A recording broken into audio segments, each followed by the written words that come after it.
It's been described as the scariest group of nations. Vladimir Putin, Xi Jinping and Kim Jong Un shoulder to shoulder as China shows off its supreme military power.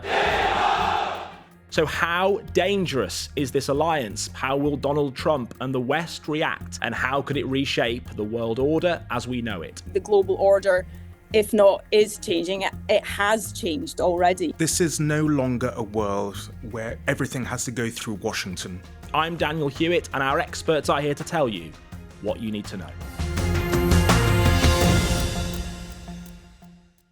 I'm joined from Beijing by our Asia correspondent, Debi Edward, who's been following these extraordinary events on the ground. And of course, our international affairs analyst, Rageh Omaar, is here in the studio. Debi, I want to start with yourself, if you don't mind. And if you could, there's one of those kind of cliche 1 to 10 questions, but I'm going to ask you anyway. On a scale of 1 to 10, how dangerous do you assess this new alliance to be? Well, I think what might have nudged it towards a 10 is these comments that we have found out about after the event about Xi and Putin talking about immortality. That to me is quite a frightening prospect, let alone all the weaponry that we saw on display in Tiananmen Square. And seeing those three nuclear-armed nations, I think it's now accepted that North Korea is a nuclear state, seeing them all together. And then we don't usually get an insight into what they're discussing when they're walking towards these platforms on Tiananmen Square. But on this occasion we did, and it turns out they were talking about immortality. Rageh, 1 to 10? I'm going to go the other way. I'm going to go... in terms of the alliance of the nations, I'd put it at a 4. Okay. But the consequence in terms of the developing world, I'd put it at an 8. Why 4? Why the other way? Because Russia is not convincing. It's got a very weak economy. It's reliant on Iranian drones to attack Ukraine. China... Debi, you'll be able to tell us more about this. Its economy is teetering. China can't quite feed itself. It's reliance on imports for a lot. So I just don't think they've got the weaponry, and that was the big choreography about it. I don't think there's substance there. And everything that we buy in the world is priced in dollars. Okay. Wheat, flour, oil, gas, everything. And as long as the Americans control the dollar global economy, that's a massive weapon. Fascinating. We'll come on to the dollar and Donald Trump shortly. Yeah. Debi, let's get a sense from you, because you were there watching this military parade from a stand, I think, in Tiananmen Square. Very few journalists will ever get the chance to see what you saw. Give us a sense of what it was like.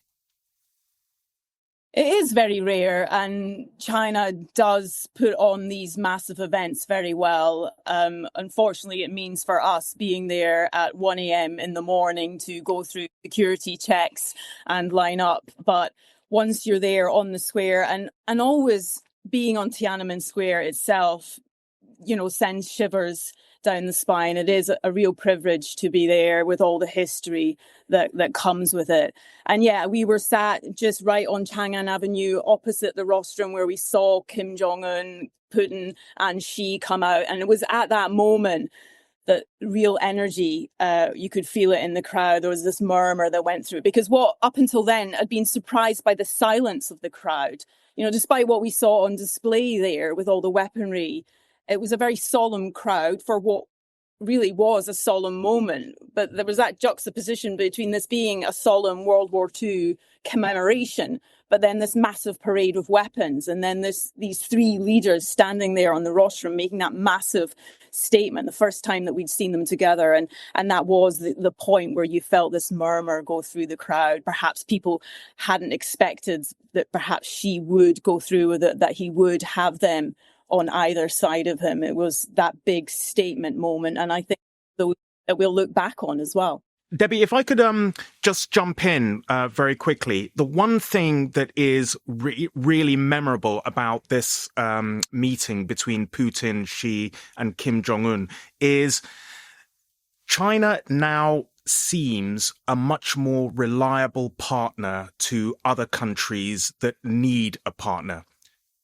The US is not that at the moment. Do you sense that China is now sensing that it is a much more reliable long-term partner for developing countries? Absolutely. And we saw that this week at that Shanghai Cooperation Organization meeting. You just saw how many countries were there being drawn into Xi's sphere of influence. Also, the BRICS organization. These two organizations together are overtaking the G7 in terms of their output, in terms of, just on population terms alone. That is how much influence they have. And when you talk about perhaps Donald Trump pushing certain countries into Xi's sphere of influence, and I think that is from his tariffs agenda. Many of the countries in here have been hit badly by that tariffs agenda. Trump has made this, if you want to do business with us, you have to pay these tariffs. With China, it's all no strings attached. It's like, here's the investment. We're not going to meddle in your affairs. We're not going to talk to you about your human rights. We're not going to talk to you about how you govern your country. And that is becoming increasingly attractive for all of these countries in Africa, in the Middle East, and in South America as well. Rageh, Donald Trump said that he accused Kim and Putin of conspiring against the US. I mean, conspiring against him is what he means by that. Yeah. How much should we read into that? It says a lot. I think there's a lot of FOMO. He would have loved to be there, I think, in that, on that plinth, in Tiananmen Square. But I think if it's conspiring against America, America has given all the necessary weapons for these countries to conspire against them. As Debbie was just sort of saying, they're their own worst enemies. The one thing that people don't talk about is Modi having been there as well. Okay. And I think that's a huge loss for America. And Debbie might want to sort of talk about that. Debbie, I think that the fact that Modi was there when India was supposed to be the pivot for the West away from China, similar population, huge landmass, on the Indian Ocean, relations with the Middle East. I think that Modi's been pushed into China's arms. Yeah, I think the reset in China-India relations had already started before all of this, but the Trump tariffs have certainly pushed Modi much more towards Xi Jinping's direction. And it was a big statement for him to come here for that Shanghai Cooperation Organization summit. And the optics that we saw there, I mean, that for me was really surprising. We knew he was coming. We knew he would have a meeting with Xi Jinping, but seeing them there, giggling together, whispering together, almost like they were conspiring. They were maybe the ones that were conspiring. That was fascinating. And, but I have to say that there's still, deep rivalries between these two massive Asian nations. And a lot of people are very skeptical about how deep it is going to be. But for now, it's very convenient for both Xi Jinping and Narendra Modi to show off just how close they are becoming to President Trump. How much do you think it matters that you said Trump would have loved to have been there, and that kind of the photo of all those kind of strong men, which Trump probably feels more at home in that picture, I think so, than he does with European leaders. Yeah. How much do you think it matters that he wasn't there? It's inconceivable he would have been there, right? But I mean, it's inconceivable. But I think it matters to him on a personal level. Yeah. Just wanting to be. These are big guys. I'm a big guy. I should be there. And it grabs the attention away from him. Absolutely. Everything that's not about Trump is a problem for Trump, isn't it? I think that was evident in that post he put on Truth Social. Yeah. I mean, it was almost like, somebody should have been warning him to take a beat before he put that out. It was just really obvious that he wishes he'd been there, and they were conspiring against me, why I wasn't invited, and he does, as Rageh said, he suggests he's been courting Putin. He's desperate to meet Kim again. He wants to meet Xi. He talks about this great relationship that he has with Xi Jinping. And you've got to remember that these were all leaders that were in power the first time that Trump was president. They've been in power long before he came to power, and they will be in power long before him. And I think there's part of him that is very jealous of that, jealous of the power they command and the presidency for life that they all have. Let's talk about Ukraine, because we know obviously North Korea are helping the Russians out in Ukraine. Would they have discussed Ukraine? How much would Zelensky be looking at this kind of summit and worrying about it? I think he's much more worried about Washington. He's reliant on Europe, and Europe is going to be steadfast, and they've said it, supplying him with the weapons, the intelligence, and frankly, on-the-ground troops to work this sophisticated military equipment that Europe is providing. But I don't think Ukraine would have been important in this meeting. Your assessment of that, Debi?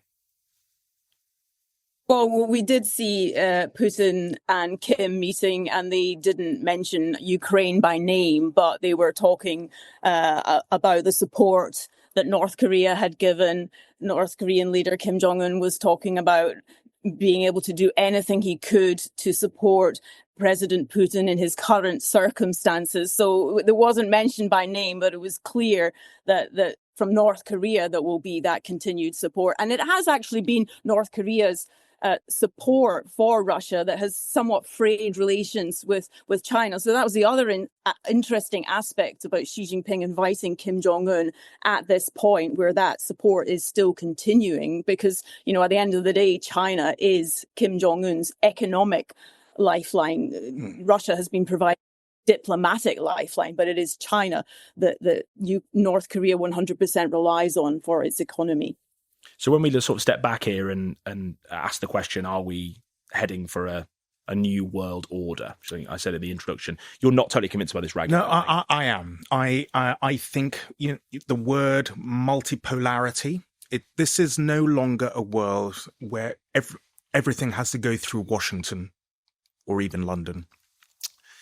It can go through Beijing, it can go through Moscow, it can go through Rio de Janeiro, it can go in many different aspects. So when I said that the meeting was a 4 out of 10, but the consequence is an 8 out of 10, the consequence is if you're a Brazil or a South Africa and you're just kind of fed up being lectured and being told to pay tariffs, and someone else says, as Debi was saying, here's the military equipment, here's the money, no strings attached. Why wouldn't you do that? Because how many times have we sort of seen British politicians go over to, or British government ministers go across to China, and the question often is, are you going to bring up human rights record? Are you going to bring up China's treatment of certain individuals? Those questions, Debi, are not being asked, are they, in Beijing of these countries, and countries aren't asking them either. Not at all, and that's what makes China such an attractive partner for all of these nations. The railways it's building in Africa, right across this continent of Asia as well. Also in the Middle East, where they've been growing in confidence. That there was a big deal made here when China said it had brokered diplomatic peace between Saudi Arabia and Iran. They were talking up actually their role in those negotiations, but they want to be seen as this partner for everywhere in the world with no questions asked. They're a neutral party. Of course, they say that about Ukraine war, and we know that they're not a neutral party. Now, that was obvious yesterday from the alliances that she has, but which is what Rageh said. Now, I mean, I think the global order, if not is changing, it has changed already. And we need in Washington, Europe and the UK to wake up to that. Okay. Rageh, Debi, thank you very much. Remember, you can subscribe to What You Need to Know on Spotify, YouTube, Apple Podcasts, or wherever you get such things. So make sure you never miss an episode. Until our next briefing, though, thanks very much for joining us.